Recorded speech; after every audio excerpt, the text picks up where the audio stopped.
যদি কিছু দেখার থাকে মনে করে এসেছি, তাহলে অন্য দিন আসতে হবে। আমি আপনার চেয়েছি, যেহেতু আমাদের বিষয়ভিত্তিক বক্তব্য হয় এবং যারা বক্তব্য দেন তারা না দেখে, না জেনে, না বুঝে কেউ বক্তব্য দেয় না। বলা আছে শক্তভাবে, কেউ কারো বিরুদ্ধে কথা বলতে পাবে না, কেউ কারো মান সম্মান নিয়ে কথা বলতে পাবে না। মান সম্মান নিয়ে রাসূল সাল্লাল্লাহু আলাইহি ওয়াসাল্লাম কোনোদিন কথা বলেননি, কারো বিরুদ্ধে তিনি কথা বলা প্রয়োজন মনে করেননি। তিনি জানতেন যে একবারে খাঁটি মুনাফিক, তারপরেও তিনি তাকে বের করে দেননি। এইটা তার অভ্যাসের বাইরে ছিল। রাসূল সাল্লাল্লাহু আলাইহি সাল্লামের বৈশিষ্ট্য, খাসলাত, নীতি, গতি এরকম ছিল না। সম্মানিত দিনী ভাই বোন, আমি এক নম্বরে চেয়েছি আপনাদের কাছে আসবেন, শুরু থেকে নিয়ে শেষ পর্যন্ত জামিয়া সালাফিয়া আল্লাহ যেটুকু ব্যবস্থা দিয়েছে, খাওয়ার হোক, শুয়ে থাকার হোক, পেশাব পায়খানার হোক, সেটুকু ভোগ করবেন। একটু কষ্ট হলে এখানে থাকবেন, এটা আমার ঐকান্তিক কামনা।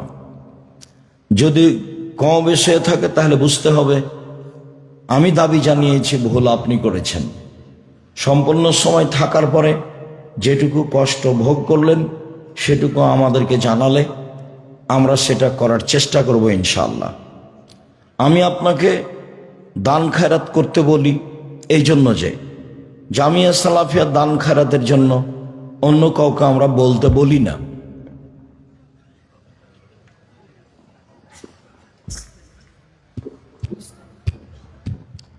আমরা অন্য কাউকে বলতে বলি না, সবসময় আমি বলে থাকি।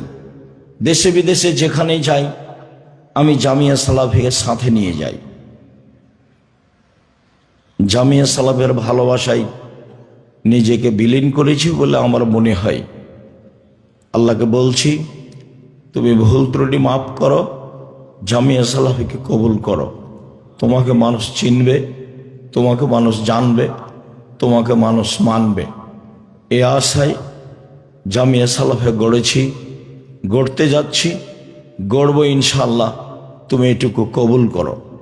সম্মানিত দিনী ভাই বোন, পরকালের আশায় আল্লাহকে সন্তুষ্ট করার উদ্দেশ্যে আপনার ছেলে মেয়েকে ভালো মানের শিখিয়ে দিব, এই উদ্দেশ্যে দিন রাত পরিশ্রম করে যাচ্ছি। মানুষ মাত্র কোথাও ভুল ত্রুটি থাকতে পারে, থাকাই স্বাভাবিক।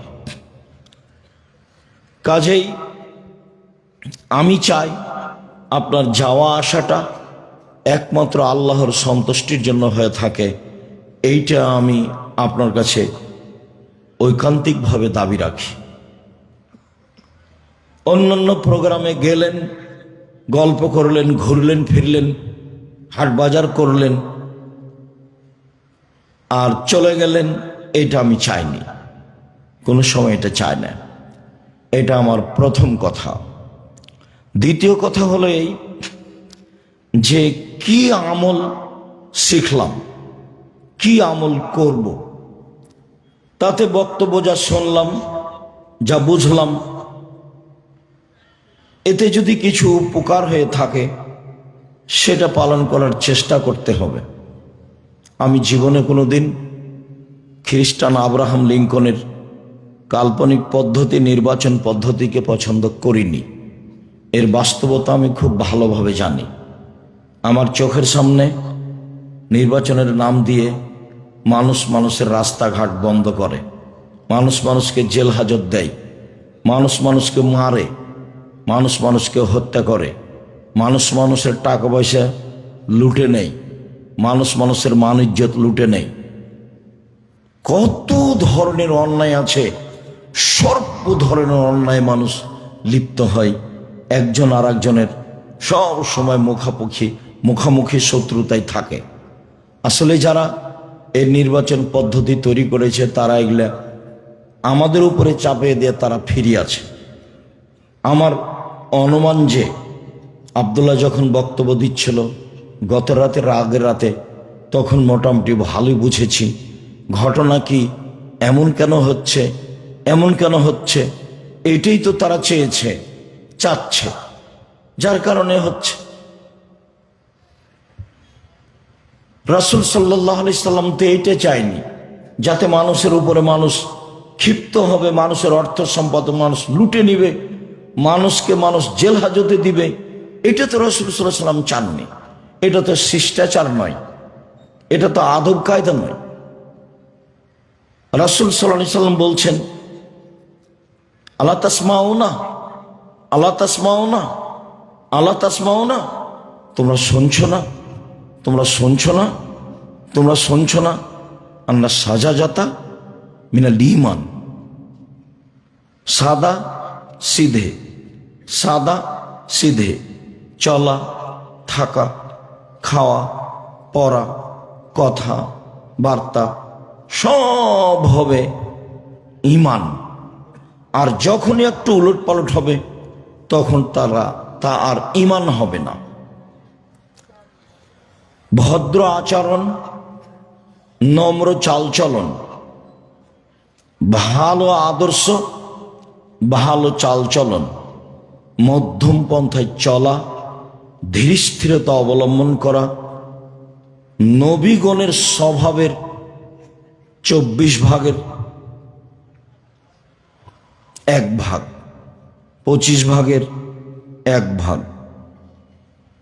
সম্মানিত দিনী ভাই বোন, আমি আপনার কাছে চেয়েছি এইটা যে মানুষের প্রতিশোধ নেব না, প্রতিবাদে যাব না, হক হিসাবে যতটুকু বলতে পারি তা বলবো। প্রতিবাদ করে, প্রতিদ্বন্দ্বিতা করে হক বলবো, এটা আমি চাইনি। প্রতিশোধ নিতে হবে না কারো। মানুষ অন্যায় করেছে, ধৈর্যের পরিচয় দিতে হবে, ছাড়ে থাকতে হবে, ছাড়। সচ্ছল অসচ্ছল অবস্থায়, সচ্ছল অসচ্ছল অবস্থায় দান করে যে সে জান্নাতে চলে গেছে। অল কাযমিনাল গায়জ, রাগ দমন করে যে, রাগ দিয়ে কাজ নেয় না যে সে জান্নাতে চলে গেছে। অল আফিনানিন নাস, মানুষকে মাফ করে যে, মানুষকে মাফ করতে হবে, মানুষের উপরে ক্ষেপে উঠতে হবে না। এই স্বভাবে আপনাকে গড়তেই হবে যে কোনো মূল্যে। ছেলে মেয়ে, আহাল পরিবার, দেশবাসী, গ্রামবাসী, এলাকাবাসী, প্রতিশোধ নিতে হবে না। সচ্ছল অসচ্ছল অবস্থায় দান করতে হবে, রাগ দমিয়ে চলতে হবে, মানুষকে ছাড় দিতে হবে, মাফ করে দিতে হবে। আল্লাহ তাআলা এই 3টাকে জান্নাতের মাধ্যম হিসাবে উল্লেখ করেছেন।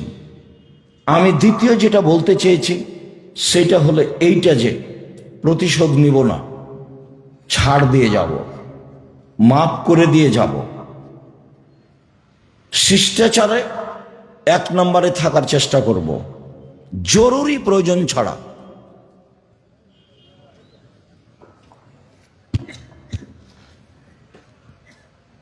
এই ছেলে, এটা কি তোমাদের কারণে হচ্ছে নাকি? তোমরাই কি কিছু করছো?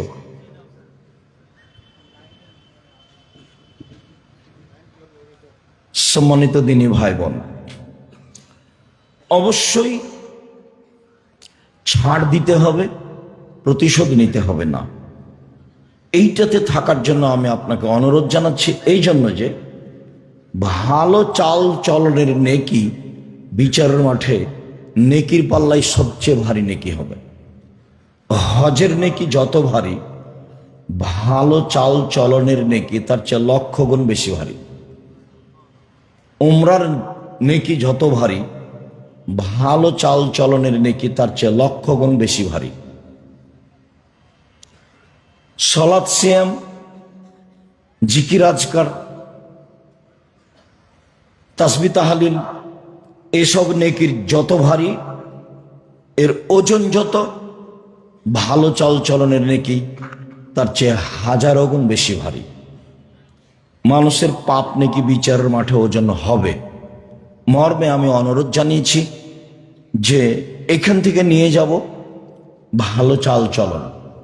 প্রতিবেশী, দেশবাসী, আত্মীয় স্বজন কারোর সাথে মন্দ আচরণে জীবিকা নির্বাহ করতে রাজি নয়। কারোর সাথে খারাপ আচরণ করে একদিন 1 ঘন্টা বাঁচতে রাজি নই।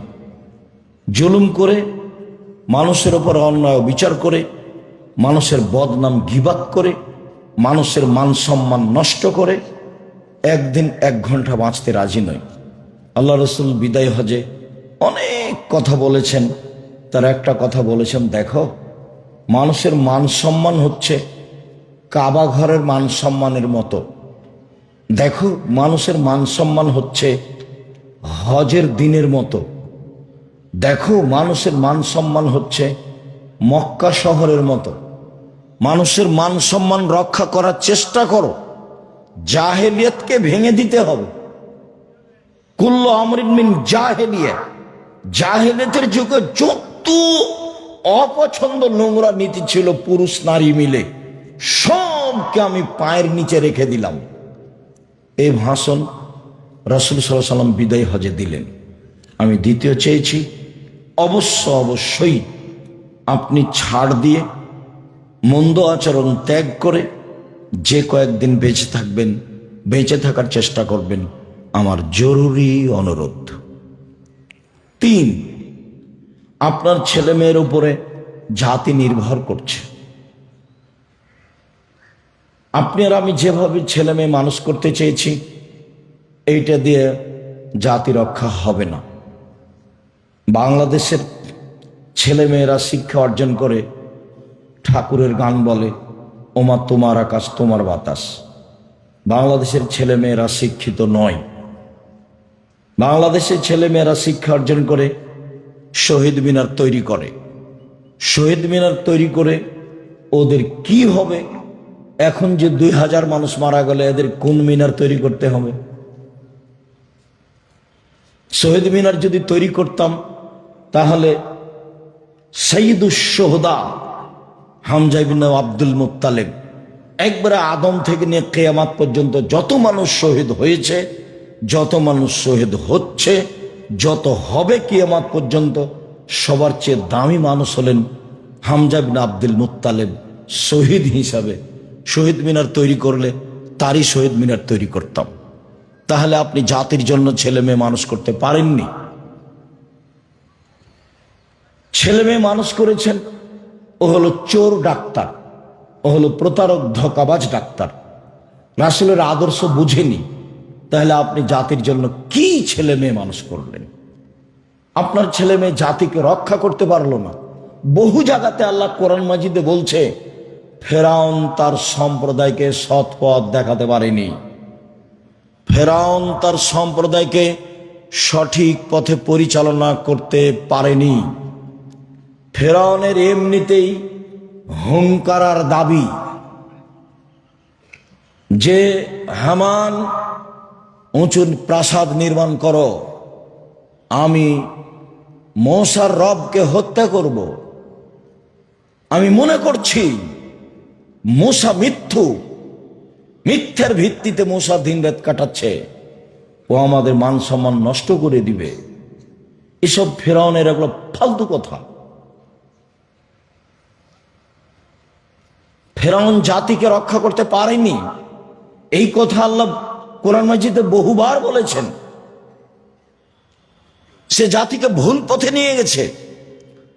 আপনি ছেলে মেয়ে মানুষ করলেন কি করতে? জমি চাষ করে খাওয়াই ভালো ছিল, দিন মজুরি করে খাওয়াই ভালো ছিল। রুজি তো হয় একটা। মূর্খ মানুষও তো ব্যবসা বাণিজ্য করতে পারে, ব্যবসা বাণিজ্য করে খেত। 25-30 বছর যাবত তাকে পড়ালেন, 40 বছর যাবত তাকে পড়ালেন, বিবাহ শাদী দিলেন না।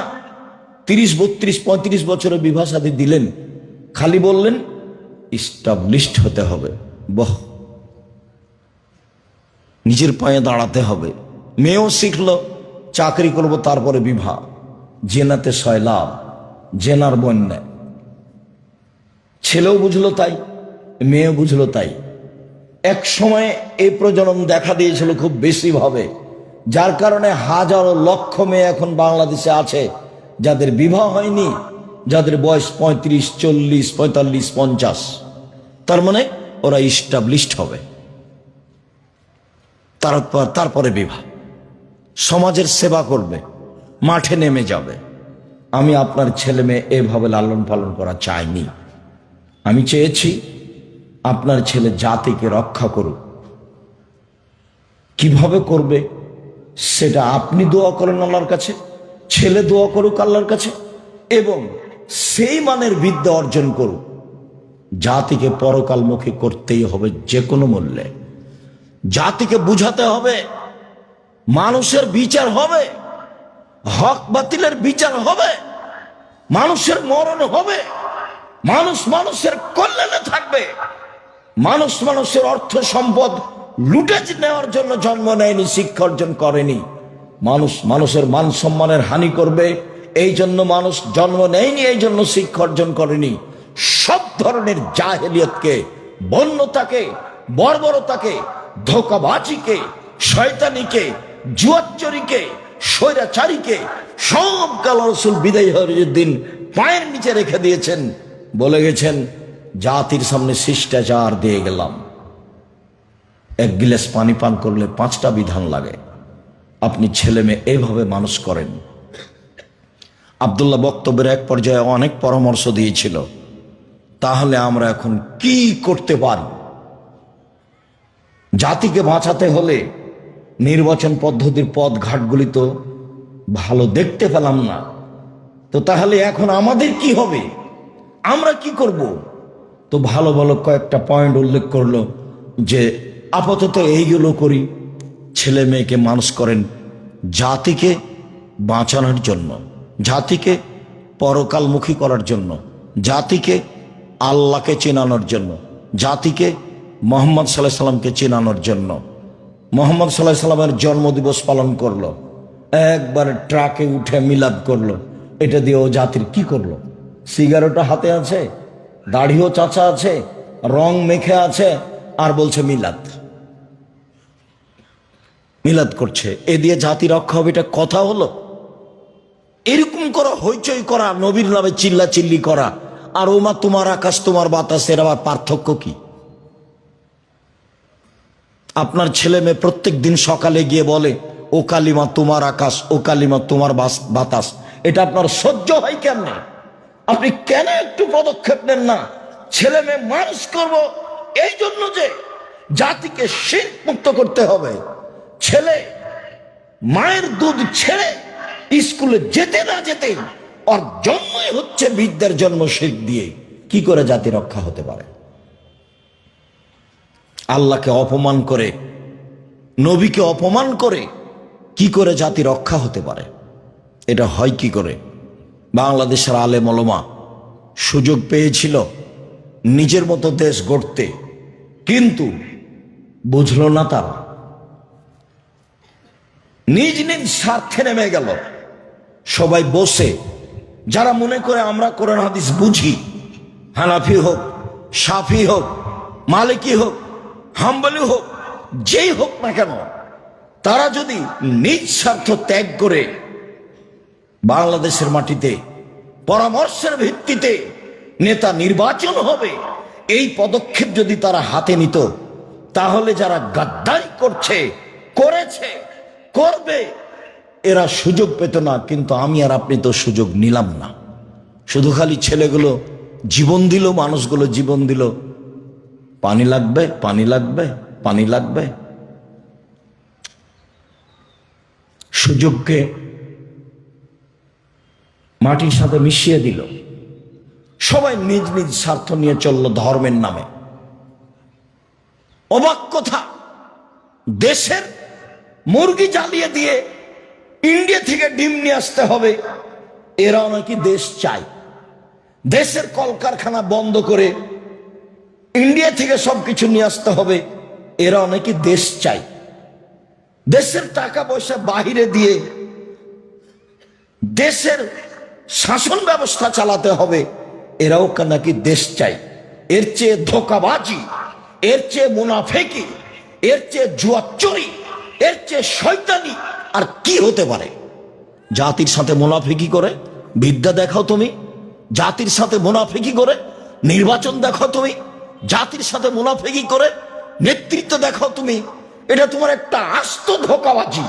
মুখে এক, ভিতরে আর এক, মুখে এক, ভিতরে আর এক। এর নাম নগদ মুনাফেক। এ হলো মুনাফেকি। এ আচরণ দিয়ে জাতির কল্যাণ আনা যাবে না। আপনার ছেলে মেয়েকে দেখি ছুটে বেড়াচ্ছে মোটরসাইকেল নিয়ে।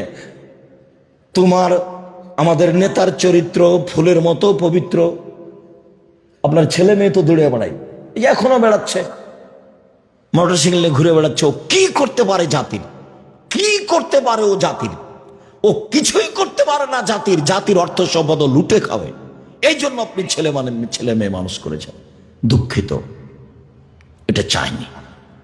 মানুষ হিসাবে বুঝে চেষ্টা চালিয়ে যাচ্ছি।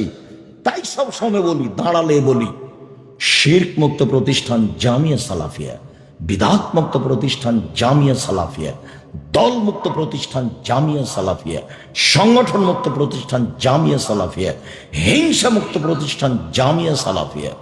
মনে বড় সাত, এই দেশে উন্নত মানের প্রতিষ্ঠান গড়ে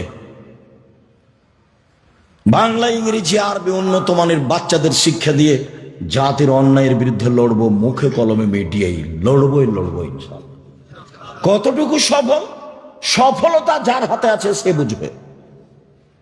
সফলতা যার হাতে আছে ও বুঝবে। অবাক কথা, ক্ষমতা দিয়ে মানুষের চালচলন ঠিক করতে হবে। অবাক হিসাব। ফেরাউন ডুবে গেছে, মাঠ তো দখল হয়ে গেছে। মুসা আলাইহিস সালাম করলেই তো হয়। নদীর উপরে গিয়ে বালুর চরে চরে ঘুরে বেড়াচ্ছেন কেন? আকীদা দিয়ে, আদর্শ দিয়ে, বিদ্যা দিয়ে জাতির পরিবর্তন করতে হবে। এটা আমার দাবি। আপনার ছেলে মেয়েকে নিজের ভাষায় যেটা বলি, মানুষের মতো মানুষ। মানুষের টাকা লুটে খেলো, তখনও মানুষের মতো মানুষ। মানুষকে জেল হাজতে দিল, তখনও মানুষের মতো মানুষ। ধোঁকা দিয়ে, প্রতারণা দিয়ে ওষুধ লিখলো, তবুও মানুষের মতো মানুষ। ইঞ্জিনিয়ারের নাম দিয়ে টাকা চুরি করে নিল, তখনও মানুষের মতো মানুষ। কি করে আপনি বলতে চাচ্ছেন যে আমি চেয়েছি ছেলে মেয়েকে মানুষের মতো মানুষ করতে? ভুল হিসাব। তৃতীয় হলো এইটা। আজকের মতো শেষে চলে আসলাম। আমি চেয়েছি সম্মানিত দিনী ভাই বোন, 5 ওয়াক্ত সালাতে অটল থাকবেন, কোরআন তেলাওয়াতে অটল থাকবেন, আদর্শে অটল থাকবেন। আদর্শে অটল মানে সচ্ছল হই, অসচ্ছল হয়ে দান করব। সবসময় দেওয়ার হাতে থাকবে। 10 টাকা একটা কয়েন। কয়েন বুঝেন কি আপনারা? কয়েন বুঝেন? 1 টাকা, যেগুলো কাঁচা টাকা যেগুলো, সেগুলো 1 টাকা। এটা হলো 1 নম্বর, মাথায় রাখবেন। কেন? ইবাদত হিসেবে এত শক্তিশালী পাওয়ারফুল ইবাদত পৃথিবীতে নেই। এত ক্ষমতা ধরে ইবাদত পৃথিবীতে নেই। একটা থেকে আর একটা ঘটিয়ে দিতে পারে এমন অবাক ইবাদত, তার নাম দান। আপনি টাকাটি দোকানপাটে খরচ করেছেন, এটা আমি চাইনি। সাধারণ খাবেন, থাকা খাওয়া হবে সাদা সিধে, পোশাক পাতি হবে সাদা সিধে, চাল চলন হবে সাদা সিধে। তাহলে এটা ঈমান, তাহলে এটা ঈমান, তাহলে এটা ঈমান। তোমরা শোনো না, তোমরা শোনো না, তোমরা শোনো না। মুহাম্মদ সাল্লাল্লাহু আলাইহি ওয়াসাল্লাম এভাবে বলছেন।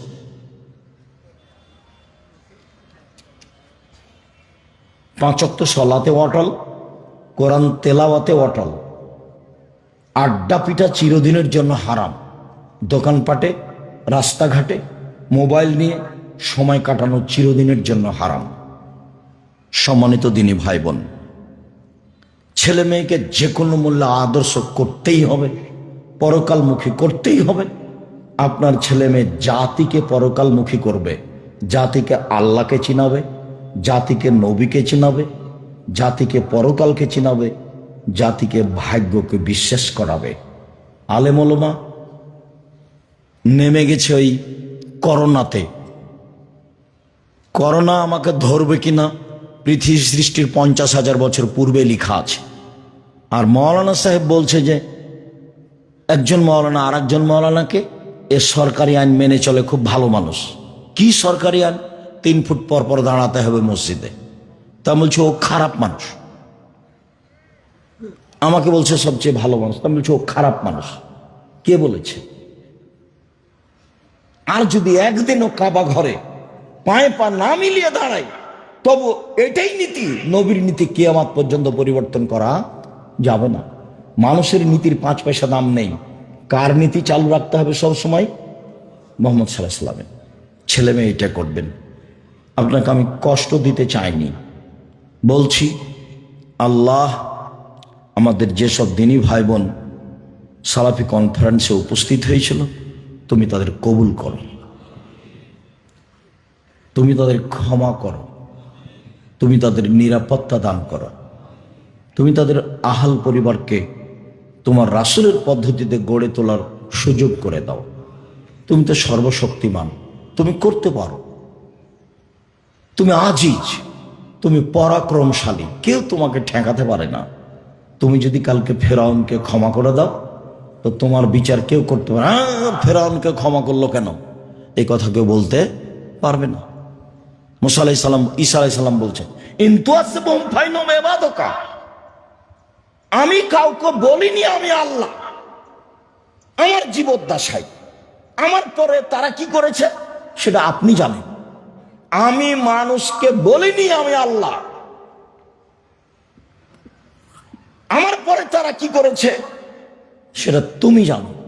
ইনতুয়াসিবহুম ফাইনুম ইবাদুকা, ওদের যদি তুমি শাস্তি দাও, দাও না, তোমার বান্দা, তাতে আমার কি?